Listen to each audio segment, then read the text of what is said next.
Discussing electrophilic substitution reactions.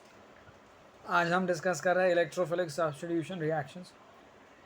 ये mainly कहाँ होते हैं? जहाँ इलेक्ट्रोफाइल जनरेट होता है, पॉइंट नंबर 1। अच्छा, शॉर्ट में इसका कोड है SE reactions. E for electrophilic, S for substitution. ये सेकेंड कंडीशन है कि हम मेनली रिएक्शन बेंजीन रिंग के कार्बन पे होगा, एरोमेटिक कंपाउंड के पास होगा। तो इलेक्ट्रोफाइल जनरेट होना चाहिए।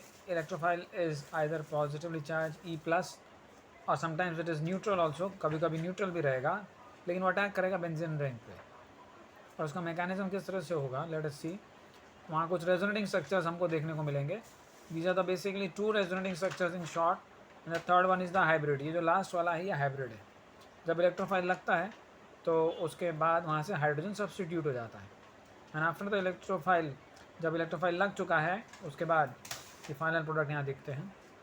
And then we can see certain examples of this. यहाँ पर इलेक्ट्रोफाइल जनरेट कैसे होता है उसका मैकेनिज्म भी हम देखेंगे। First example is reaction of benzene with CH3Cl in presence of AlCl3। CH3Cl में से Cl का बॉन्ड ब्रेक होगा, Cl minus will break away, and CH3 plus electrophile is generated with the, एंड वो जो CH3 प्लस जनरेट होगा वो benzene पर जाके हाइड्रोजन को सब्स्टिट्यूट करेगा। This is what is electrophilic substitution, first example. Second example HNO3 and H2SO4 का कॉम्बिनेशन जो है वो NO2 प्लस नाइट्रोनियम इलेक्ट्रोफाइल बनाएगा और वो जाके बेंजीन का हाइड्रोजन सब्स्टिट्यूट करेगा। तो these are the examples of electrophilic substitution. And आगे इसका मैकेनिज्म देखेंगे हम कैसे होता है। मैकेनिज्म में late us see the second one which is little more difficult. Second वाला जो है HNO3 और H2SO4 का जो ऊपर एग्जाम्पल देखा हमने, ये एग्जाम्पल थोड़ा डिफिकल्ट है समझना।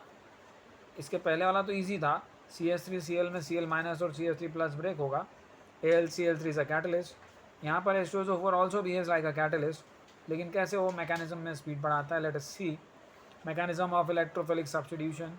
बाकी सभी मैकेनिज्म में कुल मिला के इलेक्ट्रोफाइल जनरेट करना, that is the first step, may be sometime second step also.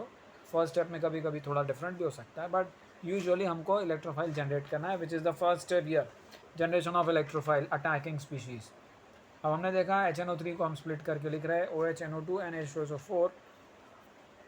फिर उसके बाद उसमें से H2SO4 में से एक प्रोटॉन निकल के जाएगा, फिर वो HNO2 में HNO3 में से OH को जाके प्रोटोनेट करेगा, and OH and H plus will become H3O plus in the first side product।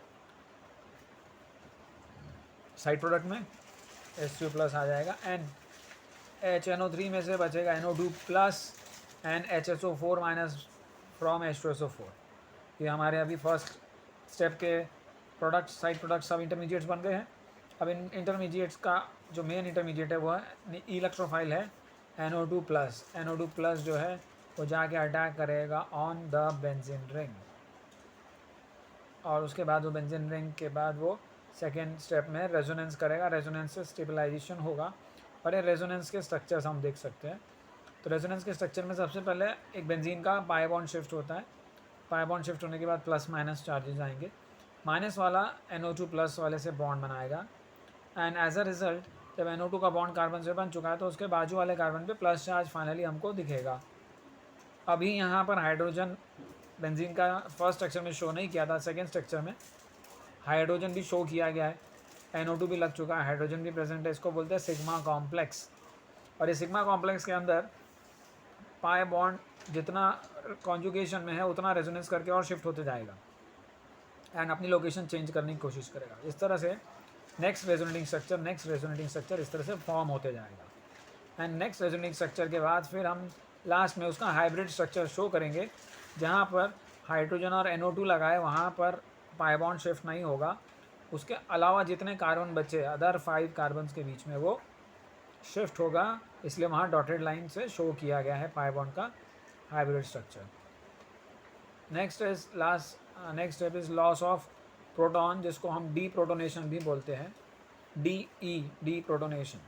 यहाँ से प्रोटॉन निकलेगा, एंड देन NO2 वहाँ फाइनल प्रोडक्ट में दिखेगा, and H2SO4 will be in the आगे इनसाइड प्रोडक्ट रीजनरेट हो जाएगा H2SO4। H2SO4 रीजनरेट हो चुका है तो फिर हमारा कैटलिस्ट का रोल देखते हैं। H2SO4 ने पहले H+ दिया इन द फर्स्ट स्टेप, जो कि प्रोटोनेशन था, लास्ट स्टेप में ले लिया, तो गिविंग एंड टेकिंग बैक, ये काम है कैटलिस्ट का। भाई उसने तो वापस अपना ऐसा रोल कर लिया कि भाई it is not as good, it is not consumed at all, because वो रीजनरेट भी हो गया है। So that is why H2SO4 behaves like a catalyst in several reactions. यहाँ पर हम देख रहे हैं एक साइड पॉइंट है, additional reagent Lewis acid is always required in electrophilic substitution reactions. अब यहाँ पर AlCl3 का जो रोल है उसकी बात की गई है। AlCl3 बेसिकली एक कैटलिस्ट भी है और वो एक लुईस एसिड भी है, एक इलेक्ट्रॉन डेफिशिएंट कंपाउंड भी है। ये सब क्वालिटीज़ है, इसलिए वो Cl के साथ कैसे मैकेनिज्म में इन्वॉल्व होता है अभी हम देखेंगे। ये पहला रिएक्शन हमने देखा। इसके अंदर फर्स्ट स्टेप है generation of electrophile, CH3Cl AlCl3। AlCl3 Cl के साथ बॉन्ड बनाएगा, Cl के लोन पेयर उसके साथ बॉन्ड बनाएंगे Al के साथ, और वो Cl- निकल के AlCl3 के पास चला जाएगा। As a result CH3+ electrophile generate होगा एंड CH3+ जाएगा बेंजीन रिंग पे अटैक करने के लिए। और अब हम देख रहे हैं नेक्स्ट मैकेनिज्म में क्या होता है। ये सबसे पहला जो इंपॉर्टेंट स्टेप था बन चुका, आगे का रिएक्शन हमको पता है क्या होने वाला है। नेक्स्ट आगे बढ़ते हैं नेक्स्ट एग्जांपल की तरफ कि भाई जब हैलोजनेशन करते हैं Cl2 या Br2 का रिएक्शन करते हैं तो साथ में हम AlCl3 या FeCl3 यूज़ करते हैं। तो AlCl3 या FeCl3 जो हम यूज़ कर रहे हैं इसका रोल क्या है वो भी हम यहाँ पर देखेंगे।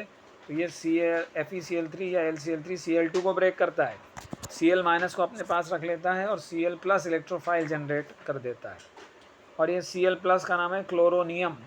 मोस्टली जितने भी प्लस वाले होते हैं इलेक्ट्रोफाइल उनके सफिक्स में ईएम लगा देते हैं, जस्ट लाइक अमोनियम। ये सबसे इंपॉर्टेंट पार्ट है मैकेनिज्म का कि how the electrophile is generated. बाकी तो हमको पता है कि वही स्टेप्स रिपीट होंगे इलेक्ट्रोफाइल के अटैक करने के बाद। हाइड्रोजन सब्स्टिट्यूट होगा, बीच में रेजोनेटिंग स्ट्रक्चर्स बनेंगे and all those things are common. अब ये है इसका समरी कि कौन कौन से रिएक्शंस में क्या क्या इलेक्ट्रोफाइल्स होते हैं and what are the additional reagents. सब बेंजीन के लिए रिएक्शन है या सब्स्टिट्यूटेड बेंजीन के रिएक्शन है। तो बेंजीन के ऊपर अगर ऑलरेडी कोई सब्स्टिट्यूशन हुआ है तो वो डिपेंड करेगा कि वो ऑर्थो और पैरा डायरेक्टिंग ग्रुप्स है या मेटा डायरेक्टिंग ग्रुप है। जैसे कि हैलोजन जो होते हैं वो ऑर्थो पैरा डायरेक्टिंग ग्रुप होते हैं, nitro group are meta directing groups, aldehyde groups are meta directing groups. इस तरह से वो सेकेंड सब्स्टिट्यूशन के लिए इफेक्ट करेगा। अब यहाँ अगर हम देख रहे हैं अल्काइलेशन में इलेक्ट्रोफाइल इज R+, हैलोजनेशन में X+, नाइट्रेशन में NO2+, सल्फोनेशन में SO3+, या सिंपली SO3 पे चलता है, असाइलेशन में RCO+। तो इसमें हम साइंटिस्ट के नेम्स नहीं देख रहे हैं, साइंटिस्ट के नेम्स अगर जोड़ो तो जैसे लास्ट वाले में जोड़ो तो it becomes Friedel craft acylation या फ्राइडल क्राफ्ट असाइलेशन, और फर्स्ट वाले को जोड़ दो तो it is Friedel craft alkylation. बाकी इसमें साइंटिस्ट के नाम्स हम यूज़ ही नहीं करते, जनरली फ्रीडल क्राफ्ट्स के लिए यूज़ करते हैं। अब अटैकिंग रिएजेंट ने अटैक कर दिया तो प्रोडक्ट क्या बनेगा। तो यहाँ पर अटैकिंग रिएजेंट के अलग अलग एग्जांपल्स और दिए हैं कि भाई ये इलेक्ट्रोफाइल आया कहाँ से, किस अटैकिंग रिएजेंट से आया है। R+ comes from RX, X+ comes from X2, NO2+, ये सोर्सेज है उनके। अब H2SO4 में एक और ऑप्शन है कि भाई H2SO4 के अंदर हम जैसे देख रहे हैं कि SO3+ जनरेट हुआ है, वहाँ H2SO4 की जगह वहाँ पर ओलियम भी लिखा हो सकता है या सिर्फ SO3 भी लिखा हो सकता है, समटाइम्स वो भी एक ऑप्शन में आता है। एडिशनल रिएजेंट कौन कौन से यूज़ किए, तो फर्स्ट केस में अल्काइलेशन में वी रिक्वायर AlCl3 और FeCl3 या AlBr3 FeBr3, वो सब इसलिए X3 लिखा है लास्ट कॉलम में। एंड नाइट्रेशन में H2SO4, सल्फोनेशन में H2SO4, एसाइलेशन में अगेन AlCl3 और FeCl3। एसाइलेशन में लास्ट वाले में देखेंगे RCOCl है, तो RCOCl में से Cl- ब्रेक हो जाएगा तो RCO+ जनरेट हो जाएगा।